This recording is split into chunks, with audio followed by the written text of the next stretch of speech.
What you just heard, of course, was a siren, our first air raid warning. That's how it was heard all through the war. By the way, I was 11 years old when Neville Chamberlain, Prime Minister of Britain, announced that England was at war with Germany. So this was for starting the World War II. By the way, I'm Matt's mother-in-law, Lynn's mum. My name is Pearl, and I was 11 years old and lived in Wales at the time war broke out. At the moment you might hear the bird in the background. That's Lynn's Bailey bird, and he likes to imitate everything we do. However, getting back to being 11 years old and the war breaking out, it was really a strange situation where I think we grew up rather quickly, and some of the things that really happened was that everyone had to have blacked out windows. I think to this day I still do not like to see a blackout window. The other thing was that as a young one we lived on the side of the mountain and going down to school with what they arranged during wartime for children that lived about a mile or more away from school, and of course we all walked, there had to be a midway point. And so for the poor souls that lived in the middle, they had to take in as children, just like myself, who couldn't get home in time for when the air raid warning had sounded. So we used to have to just go into someone else's house until the air raid was over. One of the other things about the wartime was that everything was blacked out, and also I think as a young one it was always, they started taking down all the street signs, so nobody knew where they had to go if they didn't live in the same place. It was we used to think it was quite funny sometimes.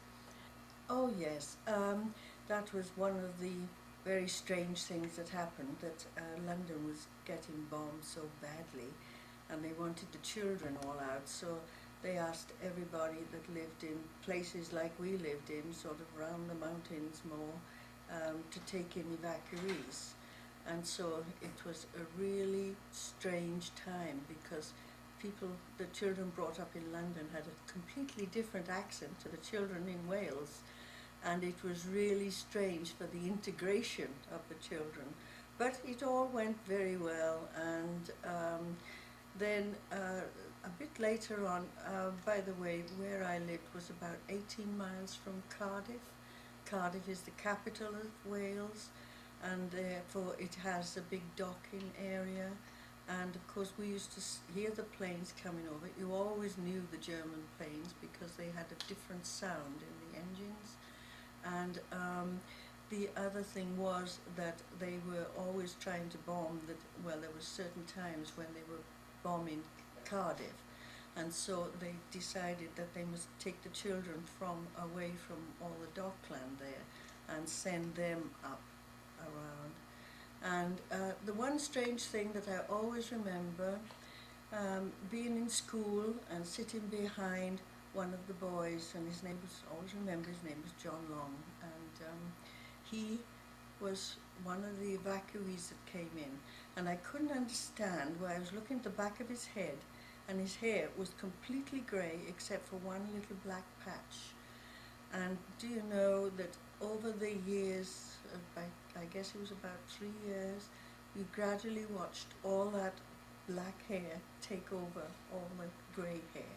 It was an extraordinary thing, and apparently they said that it happened with all the bombing, all the family had been hit rather badly. Anyway, but I remember thinking, well, isn't that strange? And so, of course, did all the other children, but eventually he ended up with very dark brown black hair. My mother's brother, John, he was in Dunkirk. When he went, he had black, like my mother's hair, curly hair. When he came back from Dunkirk, he was completely white. And so I know they've often stated that it can't happen, but in fact it happens. So these are things that stick in your mind when you're a young one. One thing too, of course, we mustn't forget is the rationing period. That was really strange. Everyone was issued with the ration book, and it involved that sometimes we would get 4 ounces of sugar and 2 ounces of butter, 1 egg, and this was for a whole week. And then the lines used to be quite long if you could manage to get meat of any kind. Mostly it was what they called offal, which was not the straight meat, but the bits and pieces. Rabbits were very well thought of in the old days. I remember those very well. People were always looking to see if they could find rabbits to make rabbit stew or make anything like that. And of course tea was rationed, which was dreadful for Britons, because after all that was the drink. And I always remember that my next door neighbour, our next door neighbour, was an elderly lady, and she always said, don't drink tea too much. And it always used to tickle my mum, because she would suddenly call over the fence in the garden and say, "Hey, there's your pot of tea," and she'd hand Mum the pot of tea after she'd taken 1 cup out for herself. There was different things that happened like this that was really different. I am speaking to you in the cabinet room at 10 Downing Street. This morning, the British ambassador in Berlin handed the German government a final note stating that unless we heard from them by 11 o'clock, that they were prepared at once to withdraw their troops from Poland, a state of war would exist between us. I have to tell you now that no such undertaking has been received, and that consequently this country is at war with Germany. Okay, it's May 2003, and my son Dorn is now 29 years old, but when he was in high school, one of his assignments was to interview somebody who had lived through World War II and taken part in it, and the obvious choice was my dad, Brian, who is Dorn's grandfather, and he was living in St. Simons at the time, so Dorn sent him questions and he completed the responses, and I'm just going to read the questions and his answers. First question was, where did you live in World War II? On September 3rd, 1939, the day that England declared war on Germany, I was living in northwest London. I was 13 years old. My family consisted of my mother and father, 1 older brother who was then nearly 16, and 1 sister who was nearly 19. We lived in a small 3-bedroom terraced house with a small yard in the front and back. By the time the war started, our neighbors had already installed the air raid shelter in their backyard, but we didn't get one until before the German air raids started in earnest in the summer of 1940. They were provided by the government if requested by the homeowner. Our house was heated partly by solid fuel stove in the kitchen, which also heated the water. Other rooms were heated by coal fires. My mother had an electric range for cooking, but no refrigerator, washing machine, or dryer.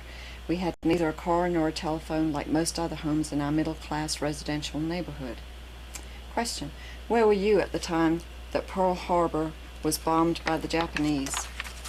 On December 7th, 1941, we had been fortunate to survive 2 years of the war without any casualties in the family. My brother and sister by this time were in the armed services, and I was still in high school. However, my original school had been partially demolished by a German landmine in the Blitz on London during the latter part of 1940, so I, together with the other students in my school, had to walk 3 miles each way every day to another school in a nearby neighborhood. This arrangement lasted for more than a year until our school had been repaired. On that day in 1941, I had just turned 15, and I remember how shocked we all were to hear of yet another catastrophe, but additionally there was some sense that maybe we were about to see a turning point in the war. Little did we realize that it would be another 4 years or more before the end would finally come. Question: how did the war affect family life? I guess you could say that family life as we had known it was totally disrupted. At the beginning of the air raids in London, the family alert in the air raid shelter that had been built at the back of our house. Oh, the family slept in the air raid shelter that had been built at the back of our house. However, it was very cold and damp, with the noise of the bombing and the anti-aircraft guns only 2 streets away. It was just impossible to get any sleep. Still, my mother turned our front living room into a sort of shelter by installing 2x4s to hold the ceiling up and applying sticky tape all across the window panes to minimize the probability of glass. In this room we lived and slept for 5 years, because even after the worst of the Blitz was over, the air raid sirens would sound on most nights, either for smaller aircraft fields or, in the latter years, to warn off the Germans' flying bombs, which would fly in low and cut their engines when it was time to destruct. If my brother or sister came on leave, then they would sleep under the stairs that led to the 3 bedrooms that were now no longer used for their original purpose. At school, the majority of lessons were conducted in the airfield shelters that had been built in the playing fields, in the air raid shelters. These buildings were about 100 feet long and about 6 foot wide. They were lined with hard wooden benches on either side. One solitary light glimmered in the center of the shelter. The teacher would stand in the middle, and their 40 or so pupils would sit on the benches with our books on our knees. Sometimes it was hard to concentrate on the studies, particularly as it was a co-ed school. Some days we would be late breaking for lunch or quitting at the end of the day because the all clear had not sounded, so I guess my mother had a pretty hard time providing meals when I would eventually arrive home for lunch or dinner. When it got dark, all the blackout blinds had to be put in the windows to prevent any lights being seen from the air. Outside there were no street lights. The traffic lights were covered so that only a little cross or a light was discernible. Cars and bicycles also had to have their lights shrouded, so the nights were very, very dark, especially so if London was shrouded in one of its pea-soup fogs that in those days it was famous for. The only lights usually to be seen were the searchlights trying to pick out enemy bombers. In fact, walking at night always seemed to be more hazardous due to the whirling shrapnel flying to earth from the anti-aircraft shells than it was due to the bombing itself.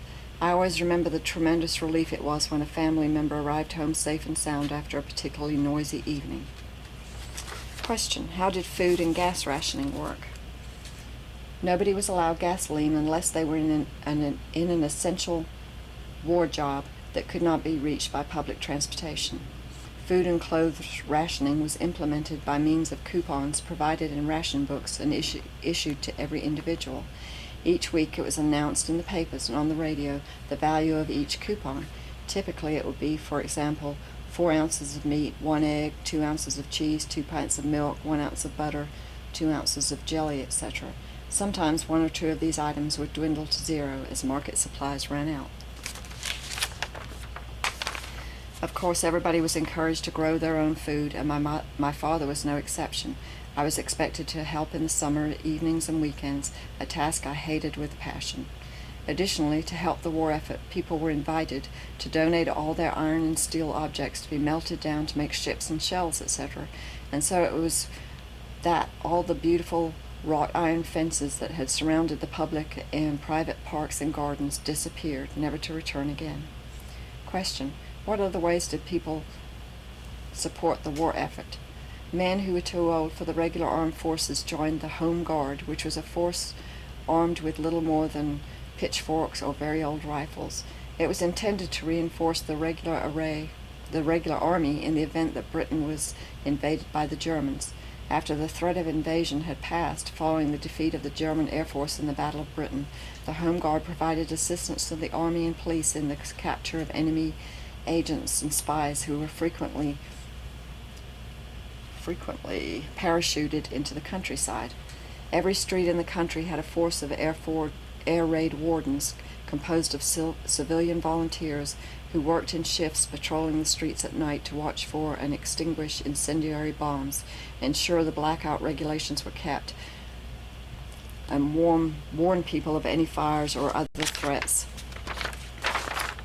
like piloted unexploded bombs in the vicinity. There also existed the Air Training Corps to prepare young males of any age to serve in the Royal Air Force. We were taught to recognize the silhouettes of enemy and Allied aircraft and were generally prepared to enter the Royal Air Force at the age of 19. Women joined the Women's Voluntary Service, worked in munitions factories, or joined the women's branches of the armed services, or swept the canteens provided for those who had been bombed out of their homes. Students of any area were encouraged to assist farmers to harvest their crops during summer vacations. This was a good deal because it gave extra dairy produce like eggs and bacon. Question: how did you learn what happened in the war overseas? There were no TV in those days, and all the information came via hourly bulletins on the radio or from the newspapers. Question: in school, how much time did you spend talking about the war? This is perhaps the most difficult question to answer because there was always something happening that related to the war, being fought literally on our doorsteps. I remember each morning the principal would announce the names of ex-pupils who had been killed or wounded in action, or those pupils or their family members who had been killed or injured in a recent air raid. We would usually have a collection for the affected family. However, life still had the lighter side, and I think people were more friendly to one another in those times of crisis than they were ever before or after. And that's the end of the interview. My dad went in the Royal Navy and served there for 4 years and met my mother while he was there. And that's it.